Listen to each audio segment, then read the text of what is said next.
सुप्रभात बच्चों। हम अध्याय 4 के अंदर एक खुला पत्र हेलन केलर के द्वारा लिखा हुआ पत्र हम देख रहे हैं किस किस प्रकार से वो अपने शरीर से यानी उनकी आंखें नहीं होते हुए, नेत्रहीन होते हुए भी वो किस प्रकार से इस संसार के अंदर अपना जीवन जीती है, किस प्रकार से वो अपने लक्ष्य बनाती है, किस तरह से अपने मन की आंखों के द्वारा, अपने अंतर मन के द्वारा वो अपने लिए आगे के जीवन खोजती है और किस तरह से अपने वो जो उनकी शिक्षिका थी उनकी सहायता से वो आगे संसार में अपने लिए रास्ते बनाती है। तो यहाँ पर हमें संदेश देती हुई या हमारी हिम्मत बढ़ाती हुई कहती है कि चाहे हमारे अंदर कितनी ही अपंगता क्यों ना आ जाए या हमारा शरीर कितना ही कमज़ोर क्यों ना हो जाए, हम कुछ भी कर सकते हैं।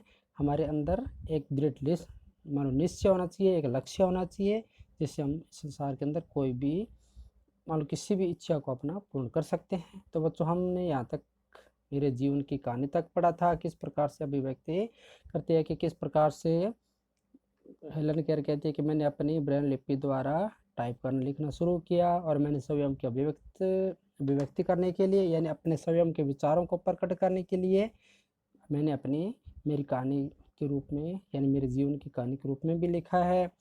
फिर कहते हैं कि लिखने का सिलसिला एक बार चला तो चलता गया। मैं दुनिया जिसमें रहती हूँ, अंधेरों से बाहर, टीचर आदि पुस्तकों द्वारा मैं अपनी बात दूसरों तक सहजता से पहुँचा रही हूँ। तो यानी हेलन केयर बता रही है कि जिस तरह से एक राइटर जो अपनी आँखों के द्वारा इस संसारिक दृश्य को, इस प्रकृति के चित्रण को उभारते हैं, तो मैं अपनी मन की आँखों के द्वारा इस संसार के अंदर का जो अनुभव है मैं उसे अपने अभिव्यक्ति के रूप में प्रकट करती हूँ, सबके पास पहुँचा रही हूँ। मैंने जीवन का एक मकसद पा लिया था। तो यानी हेलन केयर कह रही है कि मैंने अपने जीवन का एक मकसद पा लिया कि मैं अपने इस जीवन को जीते हुए, चाहे मैं देख नहीं सकती, बोल नहीं सकती, न सुनने की क्षमता, देख रहे हो ना बच्चों, में देखने, बोलने और सुनने की क्षमता न होते हुए भी, तो बच्चों देखो यहाँ पर इससे जीता जागता और क्या उदाहरण हो सकता है कि इस तरह से अगर मन में दृढ़ निश्चय कर लिया जाए तो व्यक्ति के पास से किसी भी मान लो वो अपंगता का शिकार हो जाए या उसके पास कोई भी ऐसी मान लो इंद्रिय मान लो कार्य नहीं करती हो, तो भी वो अपनी किस तरह से अपने मन की आंखों के द्वारा इस संसारिक या जो प्राकृतिक चित्रण है उसको अपने शब्दों के माध्यम से या अपनी अभिव्यक्ति के माध्यम से हम दुनिया के सामने रख सकते हैं। तो ये इसी प्रकार से संप्रेषण करने की क्षमता पैदा करने का, संप्रेषण कहते हैं अपने विचारों का आदान प्रदान करना या अपने विचारों को प्रकट करना, अपने जैसे अन्य लोगों की स्थिति सुधारने का। मैंने कभी हार नहीं मानी और अपनी कमियों को खुद पर कभी हावी नहीं होने दिया। तो सबसे बड़ी बच्चों यहीं पर हमें शिक्षा दे रही है हेलन केयर अपने पत्र के माध्यम से कि चाहे स्थिति कुछ भी हो, चाहे हमने कितना कुछ खो दिया हो या हमारे पास कुछ भी नहीं बचा, फिर भी हमें कभी भी हार नहीं माननी चाहिए और अपनी कमियों को खुद पर कभी हावी नहीं होने देना चाहिए। तो यह प्रमाणित किया कि जहाँ चाहा है वहाँ रहा है। अगर हमारे मन के अंदर एक दृढ़ निश्चय है या हमारे अंदर एक तीव्र लालसा है, इच्छा है, तो हम कोई से भी रास्ते को खोज सकते हैं, कोई सा भी रास्ता अपने लिए बना सकते हैं। इसलिए कहा है जहाँ चाहा है वहाँ रहा है। इसलिए मेरे प्यारे बच्चों, अपनी क्षमताओं को उभारो, उस क्षमता को विकसित करने के लिए अपने अभिव्यक्ति का माध्यम ढूंढ निकालो। इससे मन की आंखें खुल जाएगी और दुनिया रोशन हो जाएगी। तो यानी इसलिए कहा है कि बच्चों अपनी क्षमताओं को उभारो, यानी अपने मन के अंदर किसी भी अपंगता को कुंठा मत होने दो और उस क्षमता को विकसित करने के लिए अपनी अभिव्यक्ति का माध्यम ढूंढ निकालो। यानी अगर ईश्वर हमारा एक दरवाज़ा बंद करता है तो पता नहीं कितने दरवाजे हमारे लिए खोल देता है। तो अतः ईश्वर की जो देन है या जो ईश्वर हमें दे रहा है या क्या छीन रहा है, उसी के पर आस्था रखते हुए आगे से आगे अपनी चाह बनाए रखो, अपनी क्षमता को विकसित करो और संसार में आगे से आगे बढ़ते जाओगे। तो इससे आपके मन की जो आँखें वो खुल जाएगी और दुनिया रोशन हो जाएगी। तो अतः इस तरह से जो हेलन केयर है वो अपने लेखन, अपने पत्र के माध्यम से सभी को हौसला बढ़ा रही है, हिम्मत बढ़ा रही है और नई पीढ़ी पर आस्था रखते हुए, यानी कि जो नई पीढ़ी है उस पर विश्वास रखते हुए कि आगे नई पीढ़ी है जो आने वाली है वो भी इसी प्रकार से अपनी क्षमताओं को उभार कर आगे की तरफ बढ़ते जाएंगे।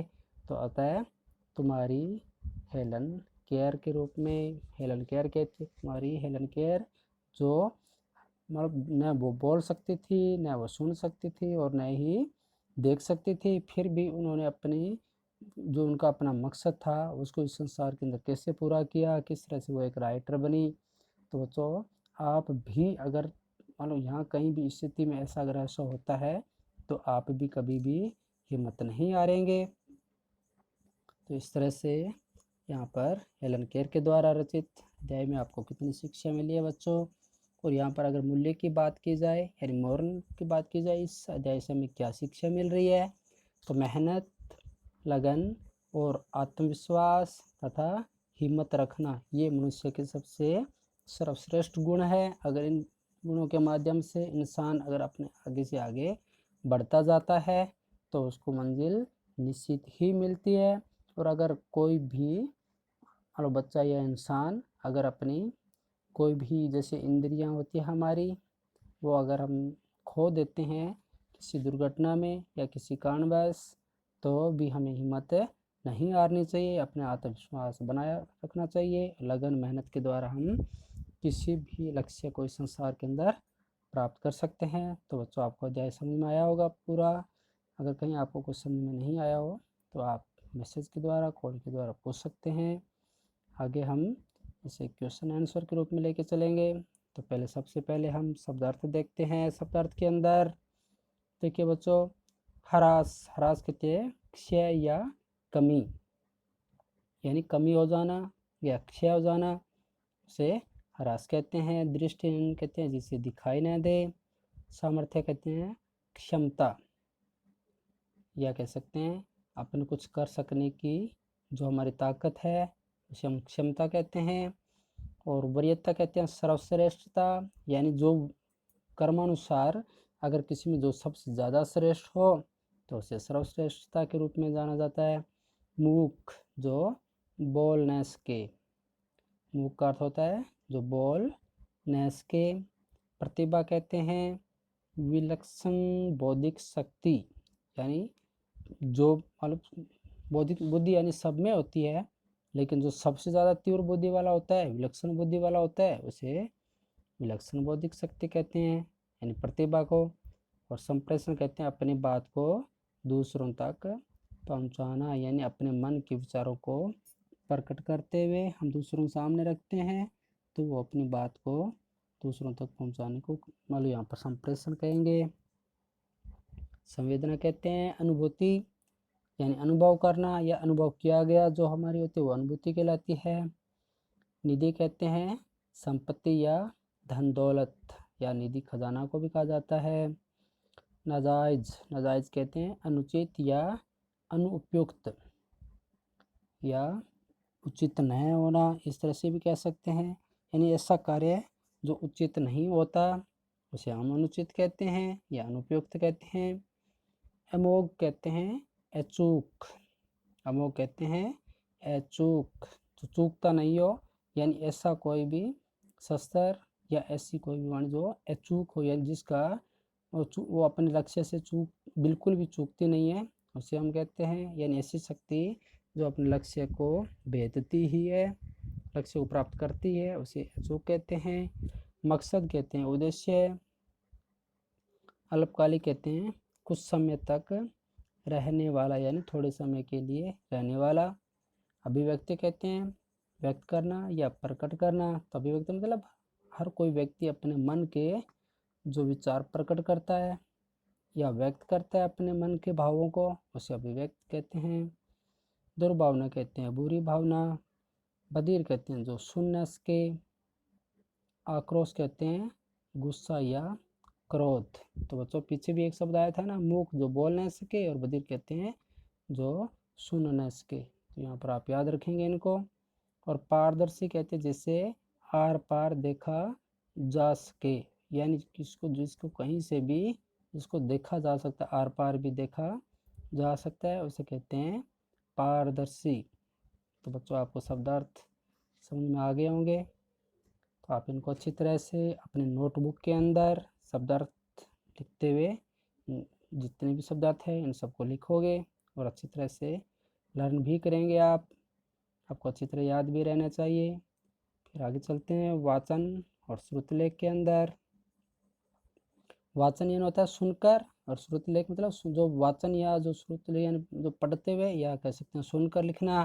जैसे पारदर्शी, तो ये शब्द आपको लिखना आना चाहिए। दुर्भावना, ह्रास, अल्पकालिक, सामर्थ्य, अभिव्यक्ति, आक्रोश, औपचारिक, प्रमाणित, संप्रेषण, तो ये सब शब्द जितने भी हैं इनको आपको लिखना आना चाहिए। यानी अगर वाचन किया जाए और आपको अगर लिखना पड़े तो उसको आपको लिखना आना चाहिए। तो इसे हम श्रुतलेख कहेंगे, यानी किसी भी मालूम वाक्यांश को शब्द को सुनकर लिखना तो श्रुतलेख कहलाता है।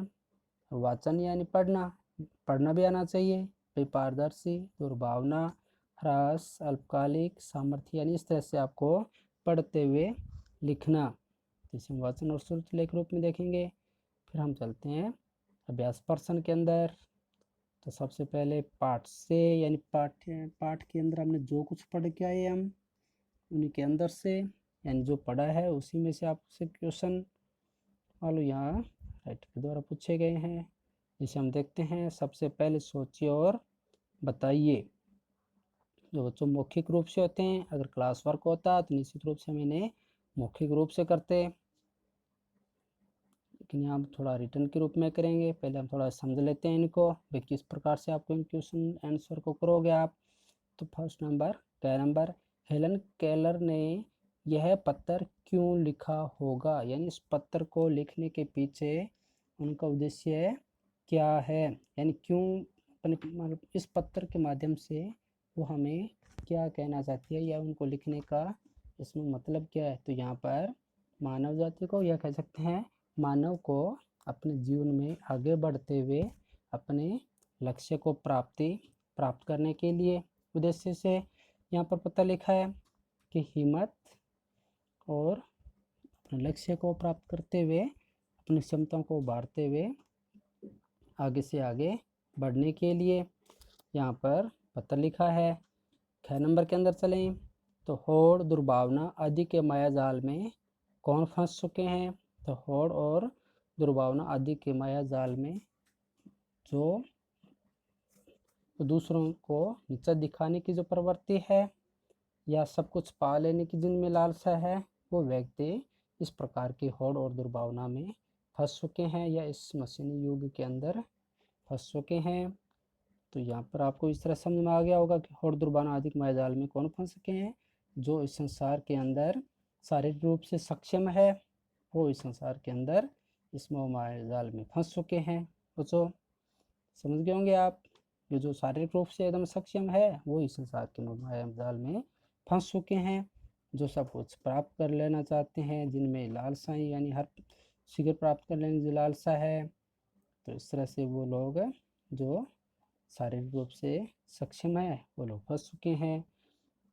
और 11 नंबर, जहाँ चाहे वहाँ राह का अर्थ स्पष्ट कीजिए, यानी जो जिस व्यक्ति की इच्छा तीव्र होती है या कुछ अपने लक्ष्य को पा लेने की जिसमें लगन होती है, हिम्मत होती है, वो अपनी हर राह को प्राप्त कर लेता है। अतः यहाँ पर इस तरह से हम कह सकते हैं कि जिसमें चाहा है वहाँ राह है, अपने अपने बना ही लेते हैं। तो यहाँ पर आपको समझ में आ गया होगा बच्चों। आगे हम चलते हैं लिखित क्वेश्चन के अंदर, जिसका पहला क्वेश्चन गद्यांश के रूप में दे रखा है। तो यहाँ पर आपके जो गद्यांश ये 26 नंबर पृष्ठ के पर है बच्चों, आपने देखा भी होगा, जिसमें तुम यह भी सोच रहे हो एक पहरा था, उस पहरे में से ये जो क नंबर, ख नंबर और ग नंबर क्वेश्चन है उसमें से लिए गए हैं। तो यहाँ हम 26 नंबर पेज पे चलते हैं बच्चों, जिसके अंदर हेलन केयर क्या कहती है कि तुम यह सोच रहे होंगे। तो ये बच्चों यहाँ पर ये पैरा है यहाँ से, तो आप इसको इस तरह से इसको लाइनिंग कर लेंगे अच्छी तरह से और गद्यांश के रूप में लिख लेंगे, और इसी में से वो क्वेश्चन आप फाइंड करते हुए इसके अंदर से आप लिखेंगे जो लेखक है वो क्या कहना चाहता है, या जो क्वेश्चन पूछे गए इस गद्यांश के अंदर तो उसको आप लिखेंगे। तो आप बच्चों जहाँ पर जिस प्रकार से बुक के अंदर जो दिया हुआ है उसी प्रकार से आप अपनी नोटबुक के अंदर लाइनिंग के रूप में आप कर लेंगे।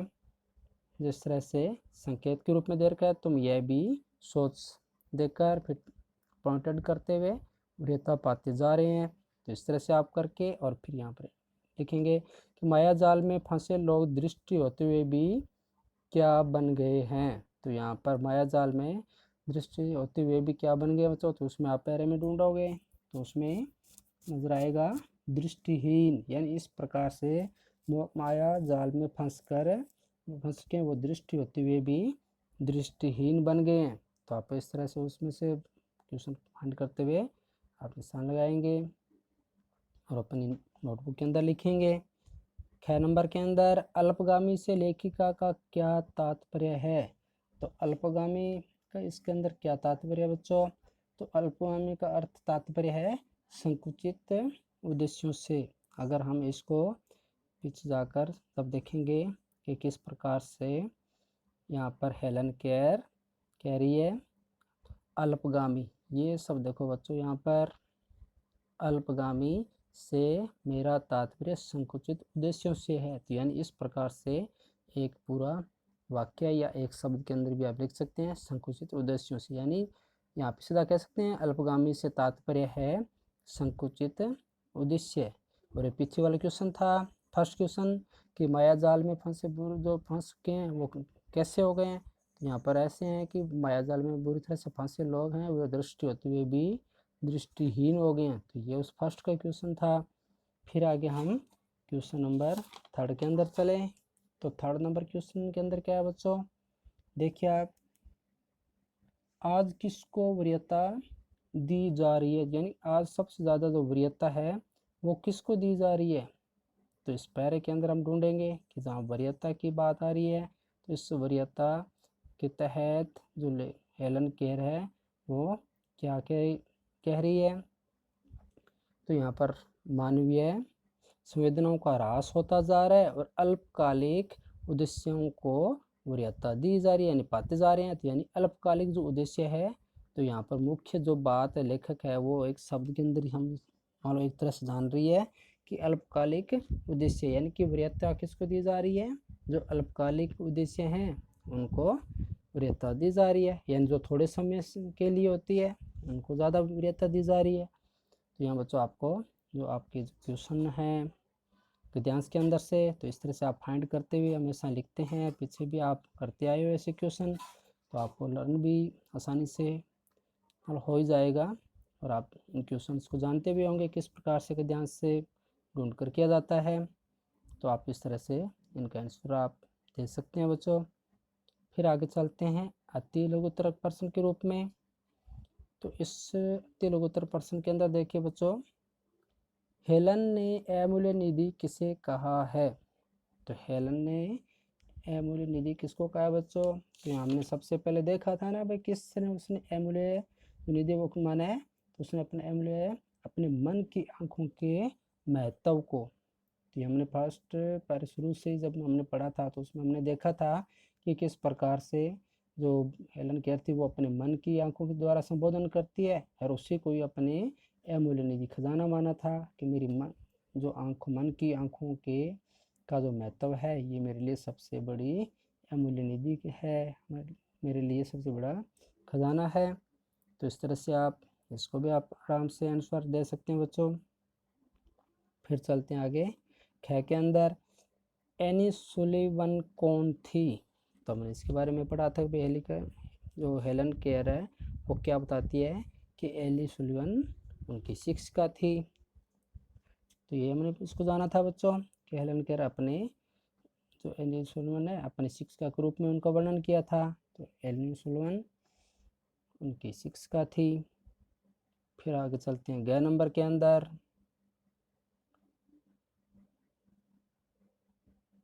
ग में क्या बच्चों, दृष्टिहीनों के पास कौन सी छठी इंद्रिय है, यानी दृष्टिहीन जिनकी आंखें नहीं होती वो किस तरह से महसूस करते हैं, या उनके अंदर ऐसा क्या होता है कि वो इस संसारिक या इस प्रकृति के हर एक को मालूम महसूस कर लेते हैं। तो यहाँ पर एक प्रकार से ऐसी मानवीय जो उनके पास संवेदना रूप में होती है, तो वो जो छठी इंद्रिय क्या होती है बच्चों, हमने उसमें पढ़ा था कि इस तरह की जो उनके पास जो छठी इंद्रिय होती है वो अंतर्मन ना, अंतर्मन की जो एक जो शक्ति होती है जिनके द्वारा वो इस संसार की या मानवीय संवेदनाओं को महसूस कर लेती है या दूसरों के दर्द को महसूस कर ली, यानी इसके उनके पास एक ऐसी पारदर्शी अंतर्मन शक्ति होती है जो वो आसानी से दूसरों की या प्रकृति की जो मालूम होती है, मालूम महसूस जो उनको अनुभूति होती है उसको वो महसूस करते हुए अपने विचारों को प्रकट कर लेती है। तो बच्चों आपको समझ में आ गया होगा कि उनके पास अंतर्मन की यानी पारदर्शी अंतर्मन की जो शक्ति होती है वो इस संसार के जो अनुभूति होती है उसको, संवेदना होती है उसको वो महसूस करती है। तो यहाँ तक आपको समझ में आ गया होगा बच्चों। तो आज हम अपना अध्ययन यहाँ 2 नंबर क्वेश्चन तक यहीं तक करते हैं बच्चों, और आगे आज आपका टेस्ट है तो बच्चों थोड़ा दौरान कर लीजिए। 12 बजे आप अपने टेस्ट के लिए रेडी रहेंगे और अपनी नोटबुक के अंदर। तो बच्चों ये जो हमारा फर्स्ट टेस्ट है इसको आप पहले अपनी, आज हम पहली बार अपने एक बार नोटबुक में ही करेंगे। आपकी जो हिंदी फर्स्ट की नोटबुक है फेयर नोटबुक, उस नोटबुक में करेंगे, और सैटरडे को जब आपकी नोटबुक स्कूल के लिए चेक या जांच होने के लिए मंगवाई जाएगी तब आपका टेस्ट तय कर लिया जाएगा, और फिर उसके हिसाब से आपकी लिस्ट आपकी ऑनलाइन क्लासेस के अंदर आपको दिखा दी जाएगी। तो इस तरह से आप अपना वर्क कंप्लीट करते हुए रेडी रहेंगे। अभी आप दोहरान कीजिए और टेस्ट अच्छी तरह से करना। जय हिंद।